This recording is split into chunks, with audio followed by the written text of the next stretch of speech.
الحمد لله نحمده ونستعينه ونستغفره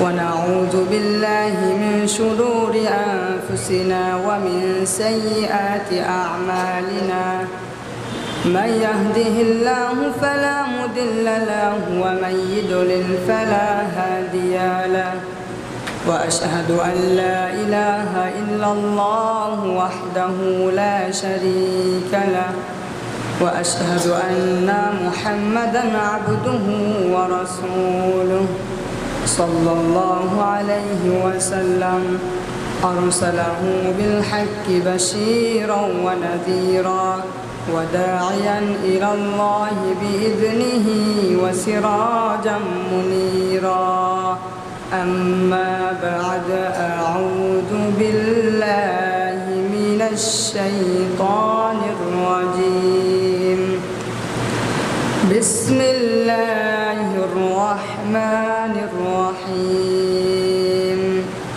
يرفع الله الذين آمنوا منكم والذين أوتوا العلم درجات صدق الله العظيم وقال النبي صلى الله عليه وسلم طلب العلم فريضة على كل مسلم أو كما قال عليه الصلاة والسلام الحمد لله সকল প্রশংসা সেই মহান রব্বুল আলামিনের দরবারে যে রব্বে কারীম তার একটি বিশেষ হুকুম পালন করার পরে অর্থাৎ মাগরিবের ইশারের সালাত আদায় করার পরে দিনই একটি মজলিসে বসার মতো তৌফিক দান করলেন। সেই মাবুদের দরবারে শুকরিয়া আদায় করি, সকলে বলি আলহামদুলিল্লাহ। অতঃপর দরুদ ও সালাম বর্ষিত হোক প্রিয় নবী জনাবে মুহাম্মদুর রাসূলুল্লাহ সাল্লাল্লাহু আলাইহি ওয়াসাল্লামের উপর, যে নবী করিম সাল্লাল্লাহু আলাইহি ওয়াসাল্লাম আমাদের সুপারিশ করবেন কিয়ামতের ময়দানে। আমরা সংক্ষিপ্ত দরুদ পাঠ করি, সকলে বলি সাল্লাল্লাহু আলাইহি ওয়াসাল্লাম। মারকাজুল ইসলাম নুরানি হাফেজি মাদ্রাসার কর্তৃক আয়োজিত আজকের সাপ্তাহিক শিক্ষা সেমিনারের সম্মানিত সভাপতি সাহেব, শিক্ষকবৃন্দু ও আমার প্রাণপ্রিয় ছাত্র ভাইয়েরা, আমার পক্ষ থেকে আপনাদেরকে আন্তরিক শুভেচ্ছা ও অভিনন্দন। আল্লাহ রাব্বুল আলামিন পবিত্র কুরআনুল কারীমের ভিতরে বলেন, বিসমিল্লাহির রাহমানির রাহিম ইয়ারফা'ুল্লাহুল্লাযীনা আমানু মিনকুম ওয়াল্লাযীনা উতুল ইলমা দারাজাত। তোমাদের মধ্যে যারা ঈমানদার এবং আল্লাহ তাআলা যাকে ইলম দান করেছেন, আল্লাহ তাআলার কাছে তাদের মর্যাদা বহুগুণে বৃদ্ধি পাবে। এ দ্বারা বোঝা যায় আল্লাহ তাআলা যাকে ভালোবাসেন, যার কল্যাণ চান, তাকে দ্বীনে ইলম দান করেন। রাসূল করিম সাল্লাল্লাহু আলাইহি ওয়াসাল্লাম বলেন, তলাবুল ইলমি ফারিদাতুন আলা কুল্লি মুসলিম। দ্বীনে ইলম শিক্ষা করা প্রত্যেক মুসলমানের উপর ফরজ। এটা আমাদেরকে শিক্ষা করতে হবে। আজকের আমার আলোচনা বিষয় ইলম ও আদবের কেন্দ্র মাদ্রাসা ও মাদ্রাসা। মাদ্রাসা হলো এমন এক মাদ্রাসা হলো ইসলামী জ্ঞান ও আদবের প্রাণকেন্দ্র। সেখানে ছাত্ররা কোরআন, হাদিস, ফিকহ, আরবি ভাষাসহ দ্বীনের সকল মৌলিক জ্ঞান শিক্ষা করে, উচ্চতর জ্ঞান লাভ করে। কওমি মাদ্রাসার উদ্দেশ্য শুধু বইয়ের জ্ঞান নয়, বরং ছাত্র ইলম ও আমলের চরিত্র গঠন করা।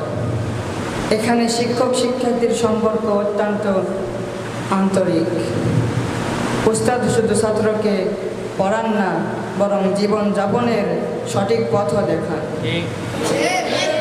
কওমি মাদ্রাসা সমাজে এমন মানুষ তৈরি করে যা আল্লাহর ভীরু, নৈতিকভাবে দৃঢ় এবং মানুষের কল্যাণের নিবেদিত থাকে।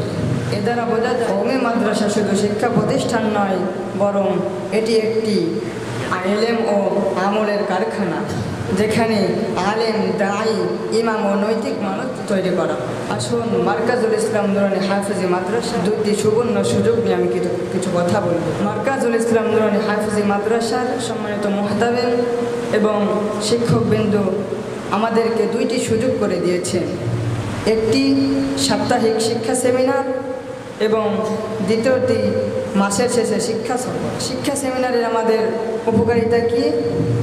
এই শিক্ষা সেমিনারের উপকারিতা হলো, আমরা যদি ছোট থেকেই বক্তৃতা, হামদ, নাত ও কেরাত সবার সামনে উপস্থাপন করতে পারি, তাহলে আস্তে আস্তে এখান থেকে আমরা বড় কিছু হতে পারব।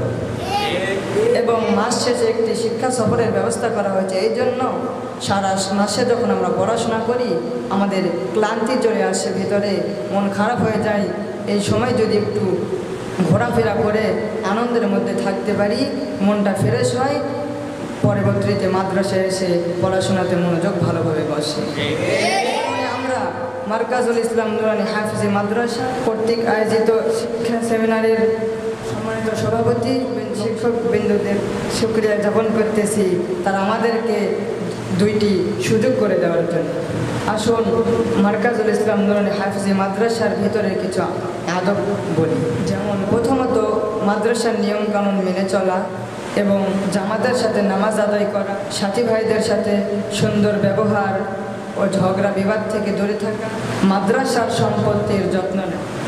আপনি যেই মাদ্রাসায় থাকি, আপনি যেই মাদ্রাসায় পড়ি, সেই মাদ্রাসার একটি জিনিস ক্ষতি হয়ে যাচ্ছে, আপনি সেটা গুরুত্ব দিচ্ছি না, আল্লাহ তাআলা আমাদেরকে ক্ষমা করবেন না। মাদ্রাসার সাথে বেউসিলি করা। মাদ্রাসা আমাদের এত সুন্দরভাবে সুব্যবস্থা করে দিলেন, সুন্দরভাবে পড়াশোনার ব্যবস্থা করে দিলেন, সেই জন্য মাদ্রাসার জিনিসকে হেফাজত করার দায়িত্ব আপনার আমার। ইনশাল্লাহ আমরা করব তো ভাই? দ্বিতীয় যে আমার বিষয় ছিল ওস্তাদ।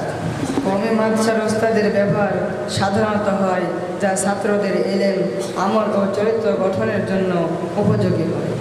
এখানে কয়েকটি বিষয়। প্রথম নাম্বার বিষয় আন্তরিকতা ও মমতা। ওস্তাদরা ছাত্রদের নিজের সন্তান বা আপনজনের মতো ভালোবাসেন। দ্বিতীয়ত তাদের দিন ও দুনিয়ার কল্যাণের জন্য দোয়া করেন। দ্বিতীয় নম্বর বিষয় শিক্ষা ও তালিমের মনোযোগ। ধৈর্য ও আন্তরিকতার সাথে শিক্ষা পাঠদান করেন। দ্বিতীয়তে ছাত্রদের মেধা অনুযায়ী সহজভাবে পড়াশোনা করায়। 3 নম্বর বিষয় আদব ও প্রহর। শাসন করেন, ভুল করলে শাসন করেন, তবে উদ্দেশ্য সংশোধনের, রাগ বা অপমানের জন্য না। দ্বিতীয়তে শৃঙ্খলা ও ইলম শেখানোর জন্য কঠোরতা দেখান। 4 নম্বর বিষয় আদর্শ আচরণ। কথা, চলাফেরা ওস্তাদকে ফলো করে, ছাত্রদের সামনে ওস্তাদ রোল মডেল হন। 5 নম্বর বিষয় দায়িত্ববোধ। পড়াশোনার বিষয় দায়িত্ববোধ পালন করেন, কিভাবে আমাদের পড়াশোনা সামনে আগানো যায়, কিভাবে আমাদের পড়াশোনা ভালো হয়, এই বিষয়ে আমাদের অজ্ঞানিত চেষ্টা করেন, পড়াশোনার উন্নতির জন্য সর্বোচ্চ চেষ্টা করেন। এর দ্বারা বোঝা যায় কওমি মাদ্রাসার ওস্তাদের ব্যবহার মায়া, শিক্ষা, শৃঙ্খলা ও আদর্শ মিশ্রয়, যা একজন ছাত্রকে শুধু আলেম নয় এবং একজন ভালো মানুষ হিসেবে গড়ে তোলে। আমি যে কথা বললাম, আল্লাহ তাআলা যেন আমাদের সকলকে মানার তৌফিক দান করেন। সকলকে আসসালামু আলাইকুম ওয়া রাহমাতুল্লাহ।